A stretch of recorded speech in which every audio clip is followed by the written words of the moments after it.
Hello दोस्तों, स्वागत है आपका आज की इस वीडियो में। तो दोस्तों, हमने पिछले वीडियो में विद्युतदर्शी के बारे में पढ़ा था। तो आज का जो नेक्स्ट टॉपिक अपना है वो है कूलाम का नियम। ठीक है, इस वीडियो में हम कूलाम का नियम पढ़ने वाले हैं कि कूलाम का नियम होता क्या है, क्या इसका फॉर्मूला होता है और किस तरीके से इसको निकाला जाता है। ठीक है, तो चलिए इसको स्टार्ट करते हैं। आज की वीडियो बहुत ही ज़्यादा इम्पोर्टेंट होने वाली है, तो वीडियो को शुरू से एंड तक ज़रूर देखना, क्योंकि ये जो नियम है ये आपका आगे तक काम आने वाला है। ठीक है, तो चलिए स्टार्ट करते हैं। तब तक आप एक काम कर दीजिए, इस चैनल को सब्सक्राइब कर लीजिए, वीडियो को लाइक कर दीजिए और शेयर कर दीजिए और प्यारा सा कमेंट ज़रूर से कर दीजिए। ठीक है, चलिए स्टार्ट करते हैं इस वीडियो को। देखिए, कूलाम का नियम। कूलाम का नियम यहाँ पे आपको दो आवेशों के बीच, ठीक है, तो देखिए कूलाम का नियम होता क्या है, सबसे पहले इसको हम समझ लेते हैं। ठीक है, देखिए कूलाम का नियम ये कहता है कि हमारे पास दो स्थिर बिंदु आवेश होने चाहिए, जैसे Q1 और Q2। ठीक है ना, ये बिंदु आवेश है, यानी कि एक जगह पर स्टेबल है बिंदु आवेश। ठीक है ना, इस तरीके से, और ये एक दूसरे से r दूरी पर स्थित है। किस दूरी पर? r दूरी पर स्थित है। ठीक है, क्या समझे आप? दो बिंदु आवेश हैं जो कि स्थिर है, स्टेबल है। ठीक है ना, यानी कि स्थिर बिंदु आवेश इनको बोल सकते हैं। तो स्थिर बिंदु आवेश स्थित है जो कि r दूरी पर एक दूसरे से स्थित है। ठीक है ना, तो इन दोनों आवेशों के आकर्षण या प्रतिकर्षण बल, देखिए दो आवेश जब होते हैं दोनों के बीच में दो तरीके के बल लग सकते हैं, पहला आकर्षण, दूसरा प्रतिकर्षण। ठीक है, तो उन दोनों के बीच दो तरीके के बल लगते हैं। ठीक है, तो देखिए इसकी परिभाषा किस तरीके से हो जाएगी कि दोनों आवेशों के बीच, ठीक है, लगने वाले आकर्षण या प्रतिकर्षण बल दोनों आवेशों के परिमाणों के गुणनफल के समानुपाती। ठीक है, ये दोनों आवेश है ना, एक तो Q1 और एक Q2, इन दोनों आवेशों के परिमाणों के गुणनफल के समानुपाती तथा इन दोनों के बीच की ये जो दूरी है r, इसके वर्ग के व्युत्क्रमानुपाती ये नियम होता है। ठीक है, समझे आप? देखिए मैं यहाँ पे लिख देता हूं, इस नियम के अनुसार या इस नियम अनुसार, इस नियम अनुसार दो स्थिर बिंदु आवेश, दो स्थिर बिंदु आवेशों आवेशों के मध्य लगने वाला आकर्षण या प्रतिकर्षण, आकर्षण या प्रतिकर्षण बल दोनों आवेशों के परिमाणों के गुणनफल के समानुपाती, तथा इन दोनों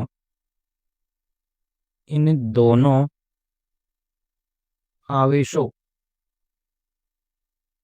के मध्य की दूरी के वर्ग के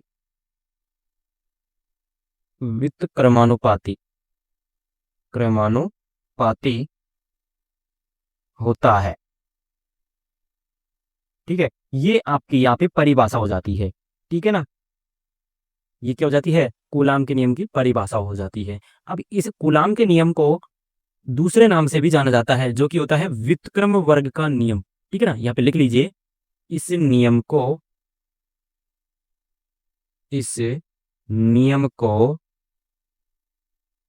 कूलाम का व्युत्क्रम वर्ग का नियम भी कहते हैं। ठीक है ना, इसे व्युत्क्रम वर्ग का, यानी कि कूलाम का व्युत्क्रम वर्ग का नियम भी इसे कहते हैं। ठीक है ना, ये पॉइंट हो जाता है इस तरीके से। अब देखिए यहाँ पे जो मैंने ये परिभाषा लिखी है, इसके अकॉर्डिंग इसी से अपना फॉर्मूला बनेगा, ठीक है ना। तो देखिए लाइन इसकी पढ़ते हैं, तो दो स्थिर बिंदु आवेशों के मध्य लगने वाला आकर्षण या प्रतिकर्षण बल दोनों आवेशों के परिमाणों के गुणनफल के समानुपाती, यानी कि दोनों आवेश हैं, इनके परिमाण क्या क्या हो जाएंगे, एक तो Q1 हो जाएगा, यानी कि इसका मोड करेंगे तभी हमारे पास परिमाण निकलता है, ठीक है ना, इनटू Q2 का मोड, इन दोनों के क्या होता है, समानुपाती होता है F, और यहाँ पे कैपिटल F से इसे रिप्रेजेंट किया जाता है कूलाम नियम को, ठीक है ना। इसे हम इक्वेशन फर्स्ट मान लेते हैं, समीकरण फर्स्ट इसको मान लेते हैं। दूसरी लाइन इसमें है कि तथा इन दोनों आवेशों के मध्य की दूरी के वर्ग के व्युत्क्रमानुपाती, यानी कि जो दूरी है r, इसके वर्ग के यानी कि r के स्क्वायर के क्या होता है, व्युत्क्रमानुपाती होता है, ठीक है ना। तो यहाँ पे इसको इस तरीके से हम लिखेंगे 1/r स्क्वायर, ठीक है ना, यानी कि व्युत्क्रम नियम का पालन ये करता है, ठीक है ना। तो ये हो जाएगा आपका इक्वेशन सेकंड, समीकरण 2 हो जाएगा। अब क्या करेंगे, इन दोनों समीकरणों को सम्मिलित रूप से हम लिखेंगे, समीकरण 1 व 2 को मिलाने पर, समीकरण 1 व 2 को मिलाने पर हमारे पास क्या निकल आएगा, F समानुपाती Q1 Q2, ठीक है ना, मोड लगाना मत भूलिएगा यहाँ पे, अपॉन R स्क्वायर, ठीक है ना। ये आपका समीकरण 3 आ जाएगा। अब यहाँ पे आप सोचेंगे कि यहाँ पे ये समानुपाती का चिन्ह है, इसको भी हटाना जरूरी है, तो इसको जब हटाते हैं तो एक कांस्टेंट हमारे पास निकल के आ जाता है। तो वो कांस्टेंट क्या निकलता है, F बराबर के constant K into Q1 Q2 upon R square, ठीक है ना। और यही हमारे पास क्या होता है, कूलाम का नियम होता है। क्या होता है, कूलाम का नियम होता है, ठीक है ना। यहाँ पे अब अपन नोटेशन लिख देते हैं कि जहां जहां के क्या है, समानुपाती नियतांक, समानुपाती नियतांक है, क्या है, समानुपाती नियतांक है, ठीक है ना। तो यहाँ पे इसकी जो निर्वात में जो वैल्यू होती है, ठीक है ना, तो यहाँ पे के की जो वैल्यू होती है, यानी कि इसका मान जो होता है वो होता है 1/4 पाई एप्सिलॉन नॉट होता है, ठीक है ना। इसको जब हम मान रख के सॉल्व करते हैं तो इसका मान आता है 9 गुणे 10 की पावर 9, ठीक है ना। और इसका जो मात्रक होता है, के का जो मात्रक होता है वो होता है न्यूटन मीटर स्क्वायर पर कूलाम स्क्वायर, ठीक है ना। तो ये वैल्यू आप याद रखिएगा, एग्जाम में क्वेश्चन पूछा जाता है, ठीक है। यहाँ पे जो ये जो लिख रखा है इसे बोला जाता है एप्सिलॉन नॉट, ठीक है ना। यहाँ पे आप लिख लीजिए एप्सिलॉन नॉट क्या है, एप्सिलॉन नॉट होता है निर्वात की विद्युतशीलता, निर्वात की विद्युतशीलता, ठीक है ना। ये निर्वात की विद्युतशीलता होती है एप्सिलॉन नॉट, ठीक है ना। इसका जो मान होता है वो होता है 8.854 इंटू 10 की पावर माइनस के 12, और इसका जो मात्रक है वो हम निकालेंगे, बाकी यहाँ पे इसका मात्रक होता है कूलाम स्क्वायर पर न्यूटन मीटर स्क्वायर, ओके। इसका हम मात्रक निकालेंगे अभी, ठीक है।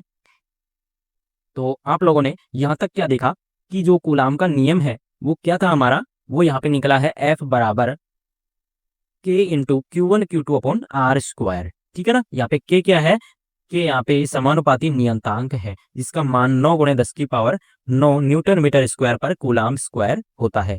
और यहाँ पे एप्सिलॉन नॉट जो है उसकी जो वैल्यू है वो यहाँ पे 8.85 इंटू 10 की पावर माइनस के 12 कूलाम स्क्वायर पर न्यूटन मीटर स्क्वायर होती है। और एप्सिलॉन नॉट को निर्वात की विद्युतशीलता बोला जाता है, ठीक है ना।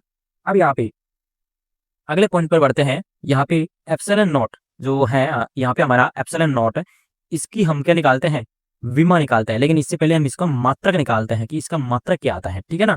तो देखिए यहाँ पे इसका मात्रक निकालते हैं, तो यहाँ पे हमारे पास फॉर्मूला होता है F बराबर के का मान यहाँ पे रख देते हैं 1/4 pi epsilon naught into Q1 Q2 upon R square, ठीक है ना। ये हमारे पास फॉर्मूला निकला है, ठीक है ना। अब यहाँ से हम एप्सिलॉन नॉट का फॉर्मूला लिखेंगे, तो एप्सिलॉन नॉट बराबर 1/4 पाई F into Q1 Q2 upon R square, ठीक है। समझ में आ गया, बस इसको कुछ नहीं किया है, इस एप्सिलॉन नॉट को उधर लेके गए हैं और F को हम इधर लेके आए हैं, ठीक है ना। आगे देखिए यहाँ पे, अब एप्सिलॉन नॉट देखिए, जब भी किसी राशि का हम मात्रा निकालते हैं तो वहां पे जो कांस्टेंट वैल्यू होती है उसका वहां पे कोई मतलब नहीं रहता है।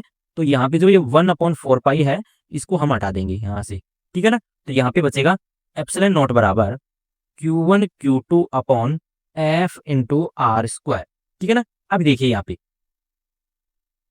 पे Q1 और Q2 है, यानी कि दोनों आवेश है, तो आवेश का मात्रक क्या होता है, आवेश का मात्रक हमने लिखा था कूलाम, और यहाँ पे दो है, दो आवेश है, यानी कि हो जाएगा coulomb into coulomb upon F यानी कि बल, तो बल का मात्रक क्या होता है, न्यूटन होता है, तो इसको न्यूटन लिखते हैं।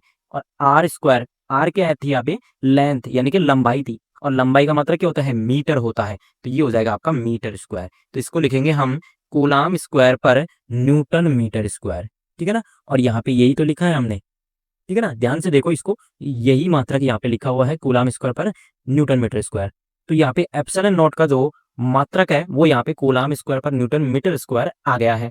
अब इसी से हम इसकी विमा निकालेंगे, ठीक है ना। तो देखिए इसकी विमा हम निकालते हैं, तो यहाँ पे लिखते हैं एप्सिलॉन नॉट की विमा, ठीक है, एप्सिलॉन नॉट की विमा यहाँ पे हम निकालते हैं। तो देखिए इसकी विमा किस तरीके से निकलेगी, देखिए हमारे पास फॉर्मूला निकला है एप्सिलॉन बराबर 1/4 pi F into Q1 Q2 upon R square, ठीक है ना।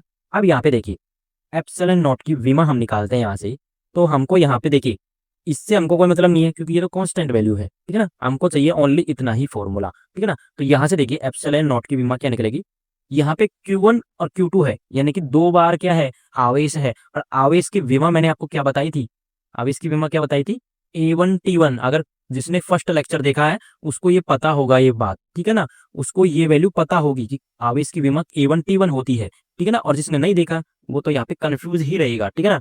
तो देखिए यहाँ पे हमारे पास दो बार आवेश है, तो इसको दो बार लिखेंगे हम, तो AT, ठीक है ना, इस तरीके से लिख देंगे, और AT इस तरीके से, ओके। और अपॉन में यहाँ पे क्या है, आर स्क्वायर, देखिए यहाँ पे एफ भी है, तो एफ का जो यहाँ पे विमा होता है वो क्या होता है, एफ की विमा होती है ML T-2, ठीक है ना, यानी कि M1L1T-2, ठीक है ना, ये आपकी बल की विमा होती है, ठीक है ना, 11th में आप लोगों ने पढ़ी होगी। बाकी यहाँ पे बचा आर, यानी कि लंबाई क्या होती है, एल, और यहाँ पे दो है तो यहाँ पे L2 हो जाएगा, ठीक है ना, ये इसकी विमा आ गई है। अब इसको लिखेंगे A2T2, क्योंकि यहाँ पे दो बार है, ठीक है ना, और नीचे हमारे पास है M1L3, क्योंकि यहाँ पे दो और एक, ठीक है ना, तीन हो जाएगा, और T-2, ठीक है ना, ये आ जाएगा। और यहाँ पे लास्ट में हम इसको करेंगे तो ये हो जाएगा M-1, क्योंकि ये ऊपर जाएगा तो ये माइनस इनवर्स में हो जाएगा, ठीक है ना, तो M इनवर्स हो जाएगा, L-3 हो जाएगा, और जो T है वो 4 हो जाएगा, क्योंकि ये जब माइनस ऊपर जाएगा तो ऊपर प्लस हो जाएगा, और +2 क्या हो जाएगा, प्लस के 4 हो जाएगा, और A2 हो जाएगा, ठीक है ना। तो ये आपकी एप्सिलॉन नॉट की कंप्लीट यहाँ पे विमा निकल के आ गई है, आप देख सकते हैं यही एप्सिलॉन नॉट की विमा है, ठीक है।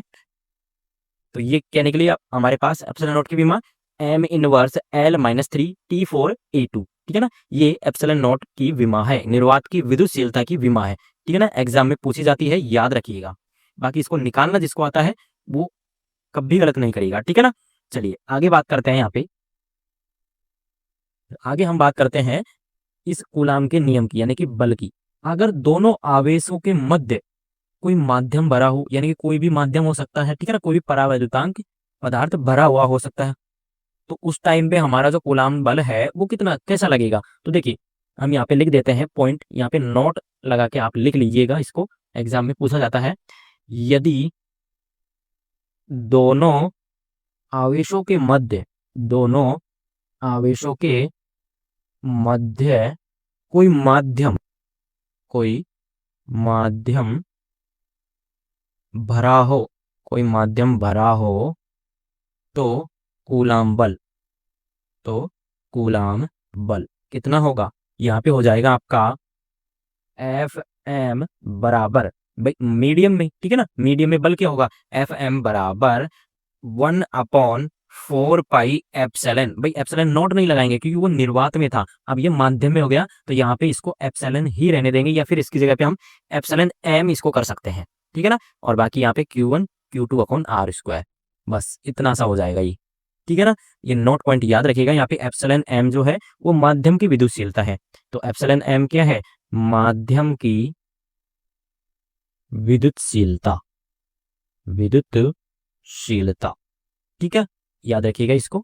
वैसे यहाँ पे अगर यहाँ पे मैं बात करूँ इसकी, तो यहाँ पे m को आप हटा के चलिएगा, ठीक है ना, इससे आपको कंफ्यूज रहेंगे बाकी, ठीक है ना, कोई दिक्कत नहीं है इससे, आप एप्सिलॉन ही याद रखिएगा, ठीक है ना, यहाँ पे इसको एप्सिलॉन ही रहने दीजिएगा। चलिए आगे बात करते हैं हम। अब हम एक छोटा सा टॉपिक और पढ़ लेते हैं इसमें, परावैद्युतांक, आपेक्षिक विद्युतशीलता। इसमें आपको समझा देता हूँ, बहुत ही छोटा सा टॉपिक है, बस 2-4 मिनट का है, ठीक है ना। चलिए इसको देख लेते हैं यहाँ पे, परावैद्युतांक। परावैद्युतांक या फिर इसे बोला जाता है आपेक्षिक विद्युतशीलता।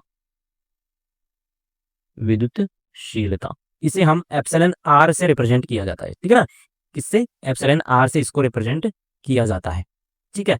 अब देखिए ये एप्सिलॉन आर यानी कि आपेक्षिक विद्युतशीलता या परावैद्युतांक होता क्या है, तो इसके पहले फॉर्मूले पर हम नजर डाल लेते हैं, जिससे क्या है हमको परिभाषा भी याद हो जाएगी।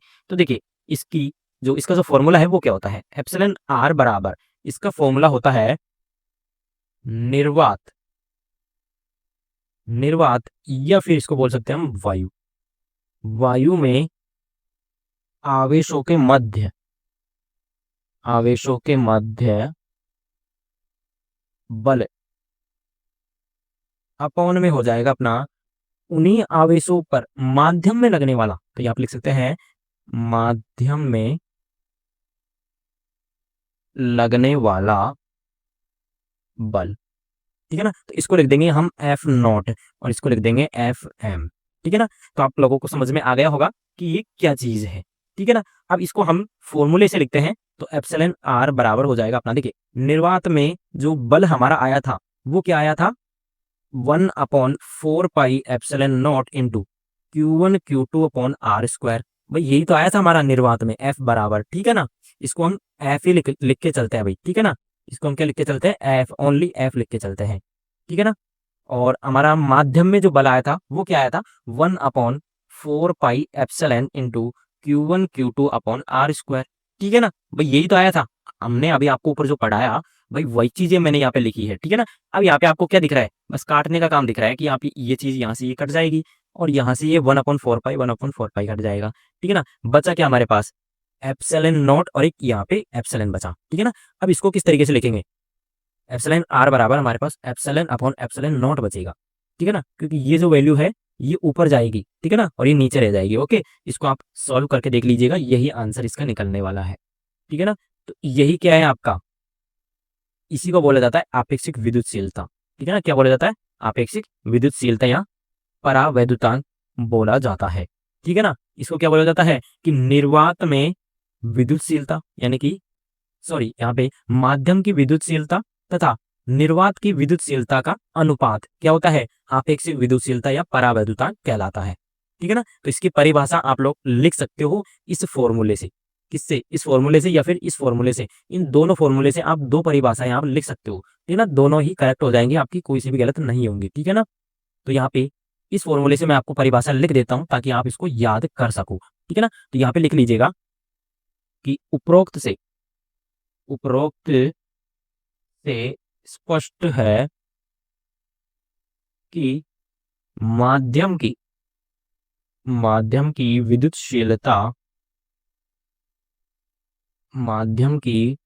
विद्युतशीलता तथा निर्वात की विद्युतशीलता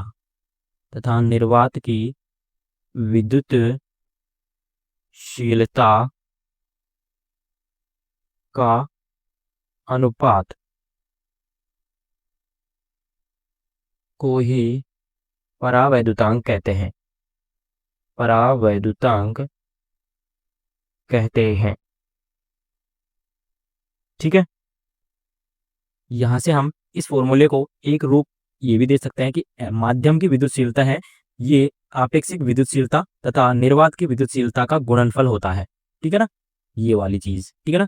इसको आप लिख सकते हो इस तरीके से। और यहाँ पे अब मैं आपको जो चीजें लिखवाने वाला हूँ वो आपके लिए बहुत ही ज्यादा इंपॉर्टेंट है भाई, ठीक है ना। ये है आपके कुछ माध्यम जिनकी परावैद्युतांक मान, ठीक है ना। जैसे यहाँ पे फर्स्ट है आपका निर्वात, ठीक है ना। निर्वात में जो परावैद्युतांक का मान होता है वो होता है आपका 1, ठीक है ना। सेकंड है आपका वायु, भाई वायु और निर्वात होता एक ही है, लेकिन इनमें जो परावैद्युतांक का मान होता है वो थोड़ा सा डिफरेंस होता है, ठीक है ना। जैसे कि इसका मान होता है 1.0059, होता 1 ही है दोनों का, ठीक है ना। वैसे अगर न्यूमेरिकल में अगर आप इसको काम में लेना चाहो तो आप दोनों को 1 ही लोगे, ठीक है ना। ठीक है, इसमें आप कंफ्यूज बिल्कुल मत होना, दोनों का मान 1 ही रहेगा, बस थोड़ा सा आपको बताने के लिए कि यहाँ पे डिफरेंस इतना है बस, ठीक है ना। थर्ड नंबर है आपका यहाँ पे कांच। कांच का कितना होता है परावर्तितांक, ये होता है आपका 5 से 10, ठीक है ना। अलग अलग कांच अलग अलग होता है, ठीक है ना। 4 नंबर यहाँ पे आपका आसुत जल, यहाँ पे आसुत जल है, इसका होता है आपका 80। भाई आसुत जल या जल, ठीक है ना, जल का कितना होता है 80 होता है, ठीक है ना। और 5th नंबर आप यहाँ पे लिख लीजिए सुचालक, कोई भी सुचालक है उसका होता है यहाँ पे परावैद्युतांक इन्फिनेटिव, कितना होता है इन्फिनेटिव होता है, ठीक है ना। तो ये चीजें आपको याद रखनी है, न्यूमेरिकल्स में बहुत काम आएंगी और इनसे क्वेश्चन भी आपसे पूछा जाता है, ठीक है ना, तो इनको याद रखिएगा आप। ओके, चलिए, तो ये थे आपका इंपॉर्टेंट टॉपिक, बहुत ही ज्यादा इंपॉर्टेंट टॉपिक था आपका कूलाम का नियम, जो कि आज की इस एक वीडियो में हमने इसका निपटारा कर दिया है बहुत ही अल्टीमेट तरीके से। बाकी इसमें कोई डाउट है आपको तो आप मुझसे पूछ सकते हो, ठीक है ना। इस वीडियो में इतना ही, मिलते हैं नेक्स्ट वीडियो में। अगला टॉपिक हमारा रहेगा कि इस कूलाम के नियम को सदिश रूप में किस तरीके से लिखा जाता है, ठीक है ना। तो यानी कि कूलाम नियम का सदिश रूप हम नेक्स्ट वीडियो में करने वाले हैं, तो इसके लिए चैनल सब्सक्राइब जरूर से कर लीजिएगा। चलिए मिलते हैं नेक्स्ट वीडियो में, थैंक यू, बाय बाय।